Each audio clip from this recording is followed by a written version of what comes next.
olha, com toda a vênia ao ilustre magistrado, as redes sociais não são terra sem lei. E as empresas de tecnologia já seguem a lei. Quem quer modificar a lei é ele e alguns dos seus colegas.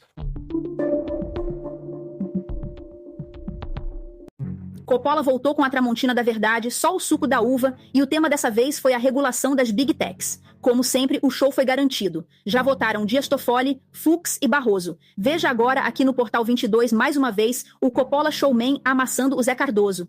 Seu like é de extrema importância, não se esqueça. Deixa o like e, se não for inscrito, inscreva-se no canal e ativa o sininho das notificações para não perder mais nenhum vídeo. Portal 22, juntos somos mais fortes. Cardoso. Big Techs têm responsabilidade por posts, publicações em geral dos seus usuários? Eles podem ser responsabilizados pelo que outras pessoas publicam? Olá, Basílio, olá, Caio.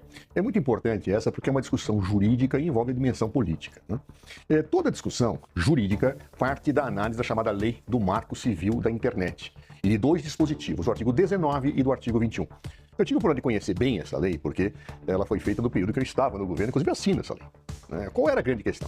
Queria se construir uma coisa equilibrada e que pudesse garantir a liberdade de expressão, mas também com alguma agilidade em alguns casos que não dependesse de uma decisão judicial.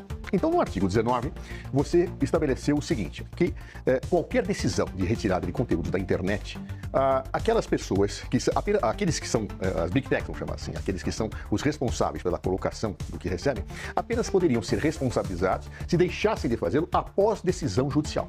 Esta é a regra geral do artigo 19. Porém, já se antevinha na época problemas.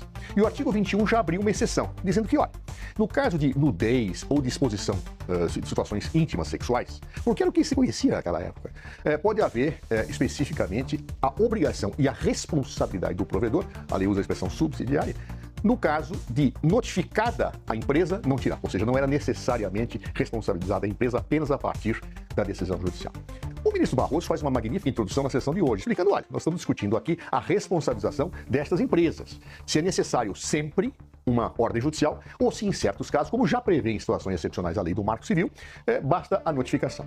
Tivemos 3 votos até agora, 3 que não estão exatamente ajustados entre si. Um do ministro Toffoli, outro do ministro Luiz Fux e outro do ministro Luiz Roberto Barroso. Vejam, Toffoli e Fux examinam 2 casos diferentes, mas que devem partir das mesmas premissas para a fixação de decisões de casos concretos, embora seja julgamento de caso concreto, não é a fixação de um controle concentrado, único de constitucionalidade. E o ministro Luiz Roberto Barroso também deu seu voto, estando hoje com o ministro André Mendonça, que não concluiu o seu voto. Bem, o que nós temos aí de discussão? A grande verdade é que quando o legislador fez a lei, e eu participei, repito, ativamente disso, nós não tínhamos o cenário que nós temos hoje. Achávamos que o que estava para a notificação é absolutamente suficiente, mas a realidade demonstrou que nós vamos precisar rever algumas coisas a partir da própria interpretação constitucional. Se o Legislativo fizesse melhor, mas como não fez até agora, é necessário que o Supremo interprete a liberdade de manifestação e expressão ao lado do princípio da dignidade humana, ao lado de outros princípios, criando aquela situação de proporcionalidade que é a característica da interpretação constitucional moderna. Ou seja, em constitucional, o artigo 19, o ministro Toffoli diz que sim, que todos os casos teria que ter notificação administrativa. O ministro Barroso diz não, totalmente. Apenas uma parte, porque eu acho que os crimes contra a honra, disse ele, devem ficar afastados, né, para evitar situações políticas que pudessem qualificar uma perseguição. Essa é a discussão que está colocada. Minha opinião pessoal, não dá para ficar como está. Claro. Imaginem os senhores e as senhoras que se crie num grupo de uma classe, como aconteceu, é um dos casos julgados, situações em que as pessoas começam a achincalhar um estudante.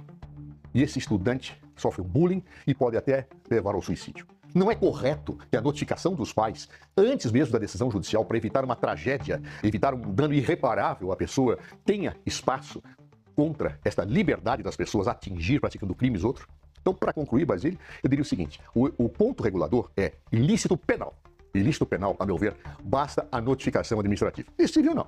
Civil vai para o outro campo. Mas eu volto a complementar a minha opinião na outra parte. Coppola, mesma pergunta para você. As Big Techs, essas grandes empresas, plataformas de comunicação, têm responsabilidade pelas publicações que são feitas pelos usuários? Existe uma tese que é de dever de cuidado. É como cobrar do dono do parquinho responsabilidade pelo que acontece dentro do parquinho. Na sua avaliação, está certo isso ou é um desrespeito à liberdade de expressão? Olá, Basílio, olá, doutor Zé Eduardo, saudações à nossa audiência. Bom, Em primeiro lugar aqui, é preciso combater a desinformação sobre esse tema. Como foi muito bem colocado pelo Dr. Zé Eduardo, todas as redes sociais, Facebook, Instagram, TikTok, todas as plataformas de streaming, como o YouTube e todos os aplicativos de mensagem, é o caso do WhatsApp, é o caso do Telegram, eles já são responsabilizados aí por postagens ofensivas dos seus usuários, mas desde que eles tenham sido notificados pela autoridade judicial com base no Marco Civil da Internet, que foi aprovado recentemente pelo Congresso Nacional, como bem colocou o Zé também. A Constituição Federal, no seu artigo 220, parágrafo 1º, estabelece o seguinte: é vedada toda e qualquer censura de natureza política e ideológica. O que isso significa? Que ninguém pode ser impedido de manifestar uma opinião, muito menos de ter o seu perfil removido das redes. Eu não posso, por exemplo, impedir que o Lula minta sobre a fome e a seca no Brasil. Eu não posso impedir que a Janja ofenda autoridades estrangeiras. Eu não posso impedir que o Partido dos Trabalhadores apoie ditaduras e suas eleições fraudadas. Eu simplesmente não posso. Embora eu tenha plena convicção que tudo isso prejudica o país. Mas, como nós vimos, a Constituição proíbe expressamente a censura prévia, uma prática que, segundo o jornal Folha de São Paulo, foi reinstituída pelo ministro Alexandre de Moraes por meio de, aspas, ordens secretas. Em abril de 2024, o jornal publicou um editorial com esse título: Censura promovida por Moraes tende a acabar. Impedir alguém de se expressar nas redes sociais viola a Constituição. Puna-se o que for dito após o devido processo legal. Por sua vez, o ministro argumentou, aspas, as redes sociais não são terra sem lei. No Brasil, as empresas só continuarão a operar se respeitarem a legislação brasileira, independentemente de bravatas dos seus dirigentes. Olha, com toda a vênia ao ilustre magistrado, as redes sociais não são terra sem lei. E as empresas de tecnologia já seguem a lei. Quem quer modificar a lei é ele e alguns dos seus colegas. Uma lei que foi aprovada e sancionada por políticos eleitos pelo povo. Mas vamos dar uma olhada aqui no que diz essa lei que tanto incomoda o Supremo Tribunal Federal. Vamos pegar o artigo 19 do Marco Civil, que também já foi citado pelo Zé. Com o intuito de assegurar a liberdade de expressão, então o artigo 5º da Constituição, e impedir a censura, o artigo 220, o provedor de aplicações de internet somente poderá ser responsabilizado civilmente por conteúdo gerado por terceiros se, após ordem judicial, não tomar as devidas providências. Ou seja, se alguém se sentir ofendido com alguma publicação, é só procurar a justiça e pedir para remover o conteúdo, para punir o autor da ofensa e ir lá buscar a sua indenização. E aí, se um juiz de direito decidir que o pedido faz algum sentido juridicamente, ele determina que o post saia do ar. O que alguns ministros do STF querem é que a rede social faça o papel de polícia e de juiz e remova qualquer conteúdo potencialmente ofensivo antes da justiça se manifestar. Uma prática também conhecida como censura prévia. Nesse caso é pior ainda, porque é uma censura prévia automática. E aí tem também o parágrafo 1º desse artigo 19, é uma norma que foi solenemente ignorada nas decisões dos inquéritos das fake news, nas decisões do inquérito das milícias digitais, que diz o seguinte: a ordem judicial para remover o post deverá conter, sob pena de nulidade, identificação clara e específica do conteúdo apontado como infringente. E o que muitos alvos dessas investigações, essas longas e sigilosas investigações relatam, é que os seus perfis eram removidos ou eram desmonetizados sem qualquer referência a qual conteúdo era ofensivo. E nem mesmo os advogados tinham acesso aos autos do processo. Ou seja, Basília, a internet não é uma terra sem lei, mas as leis da internet desagradam os juízes da terra.